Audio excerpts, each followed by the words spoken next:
Human cannonballs, the path of a football, where an airborne marble will land. All of these are projectile motion problems. Projectile motion refers to the path of an object that has been launched into the air. So the path that a human cannonball takes is a projectile motion problem. Once you solve a projectile motion problem, you will know exactly how long the object will remain airborne and where it will land, along with the path it will take in the air. To solve these projectile motion problems, all you need are two sets of equations. You have two sets of equations because you have both an x component, a horizontal component, and a y component, a vertical component. The first set, the horizontal set, is this. The x represents the horizontal displacement. The v sub ix stands for the initial horizontal velocity. The v sub fx stands for the final horizontal velocity. The a sub x stands for the horizontal acceleration. And the t stands for time. So the first equation of this set tells us that our object's horizontal displacement equals its initial horizontal velocity times t plus half the horizontal acceleration times t squared. The second equation lets us know that the final horizontal velocity is equal to the initial horizontal velocity plus the horizontal acceleration times t. The last equation of this set says that the final horizontal velocity squared equals the initial horizontal velocity squared plus twice the horizontal acceleration times the horizontal displacement. Even though we have three equations in each set, you may not have to use all three equations. The equations are there to help you, and you can use whichever equations will get the job done. Often, you may just need to use one of the equations. For example, most cases of projectile motion have no horizontal acceleration, so we can cancel out any terms with a sub x in it, since a sub x equals 0 meters per second. If the horizontal acceleration is 0, then the second and third equations in this set simply tell you that the initial and final velocities are the same. In this case, only the first equation will help you. The second set, the vertical set, is basically the same as the first, except it has all the y components.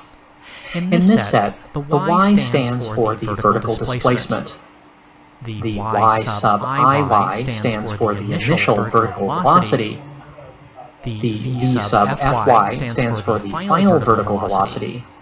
The a sub y stands for the vertical acceleration. And t stands for time.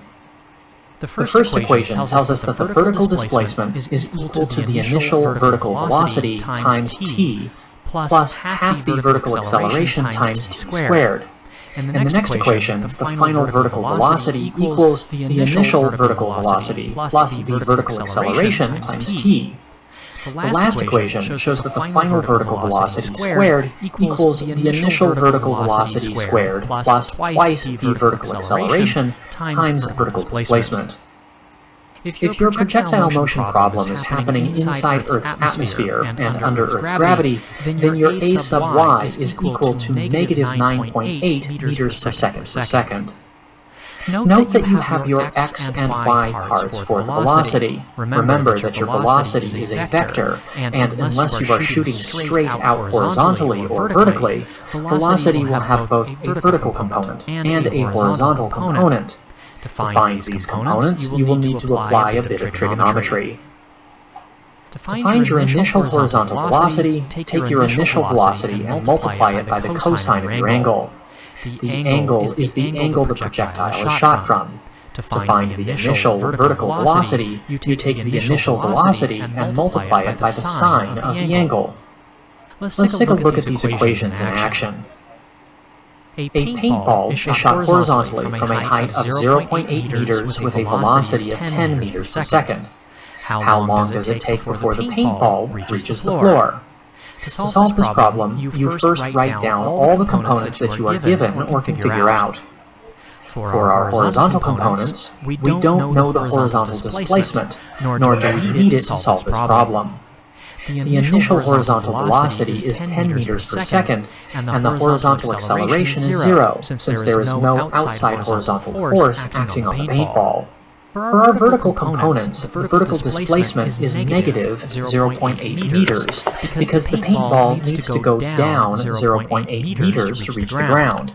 The initial vertical velocity is 0, since the paintball is shot horizontally from the gun, and the vertical acceleration due to gravity is negative 9.8 meters per second. Now that you've written down everything you know, you need to look through the two sets of equations to see which equations can help you. At this point, your problem becomes less of a physics problem and more of an algebra problem. Looking through your equations, you decide to use the first vertical equation, since you know all the variables in it except for t, which is what you want to solve for. Actually, this is the only equation you need to find your answer. You plug in your values, then you use algebra to solve for t. This is what you get. And you are done. It takes the paintball about 0.4 seconds to reach the ground. That's not even a second. One more problem. Buddy is volunteered to be the human cannonball for the next circus show. He is shot out of a cannon at an angle of 30 degrees with an initial velocity of 80 meters per second. What is the maximum height that Buddy reaches? Again, you'll begin by writing down everything you know or can figure out. To figure out your initial horizontal and vertical velocities, you use the cosine and sine functions and multiply them accordingly with the initial velocity. So your initial horizontal velocity is 69.28 meters per second, and your initial vertical velocity is 40 meters per second. What about your final velocities? Can you figure them out? Well, thinking about it, you can figure out that your final horizontal velocity is also 69.28 meters per second, since there is no horizontal acceleration, and therefore no change in velocity in the horizontal direction. What about the vertical direction? You know that most trajectories follow a symmetrical path. So if the initial velocity is 40 meters per second, then the final vertical velocity is the same, but with a different sign, negative 40 meters per second. This follows an old phrase that says what goes up must come down. Again, our vertical acceleration due to gravity will just be negative 9.8 meters per second. Now look at your available equations to see which ones will help you to solve your problem. The problem is asking for the height that Buddy will reach. To find this information, you first need to find out how much time Buddy spends in the air. Then you can figure out how high Buddy reaches by figuring the vertical displacement at half time when Buddy is highest. To figure your total time, you can use the second equation in the vertical set.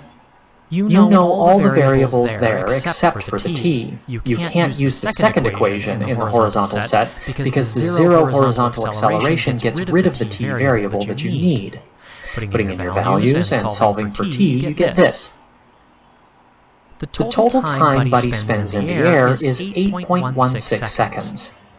At half time, at 8.16 seconds divided by 2 equals 4.08 seconds, Buddy is the highest up in the air. If you plug this value for t into the first equation in the vertical set, you can figure out how high Buddy reaches. So from this calculation, you see that Buddy reaches a height of about 81.6 meters. You have found your answer, and you are done.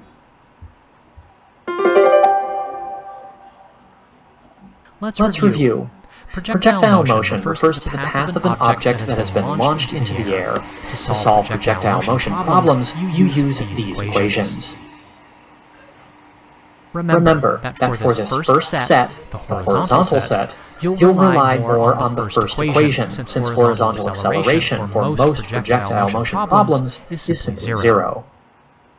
If your initial velocity is at an angle, you use these equations to figure out your horizontal and vertical velocity components.